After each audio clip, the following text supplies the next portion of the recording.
Il-Kummissjoni Ewropea laqat il-ftehim mill-Istati Membri tal-Unjoni Ewropea b'mod ġenerali lejn ir-regolamenti biex ikunu eliminati l-iktar prattiċi komuni ta' evitar tat-taxxa mill-kumpaniji.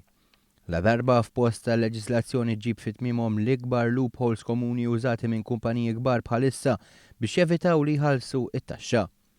Il-Ministru għall-Finanzi Edward Scicluna refera l-ftehim li kien intlaħaq l-ewwel net fl-Ecofin, il-Kunsill għall-Affarijiet Ekonomiċi u Finanzjarji.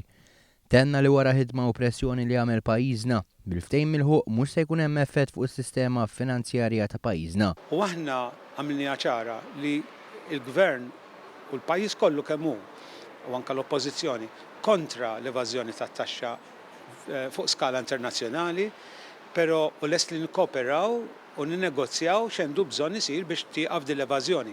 Però mhux akkost illi inħabba f'hekk issir ħsara lil pajjiżna billi niġu mġela nbiddlu s-sistema li dejjem ħdimna f'pajjiżna tul is-snin u dan femuh il-Kunsill, fehmitu l-Kummissjoni, fehmitu l-OECD u tawna l-assikurazzjoni li il-reġim u s-sistema tat-taxxa ta' Malta mhux se tiġi mittiefsa. Dwar dan il-ftehim il-Kummissarju għall-istess Kunsill għall-Affarijiet Ekonomiċi u Finanzjarji Pierre Moscovici għalli għal żmien twil ċerti kumpaniji setgħu jieħdu vantaġġ minn differenzi bejn l-Istati Membri biex jifrankaw il-biljuni ta' euro f'taxxa.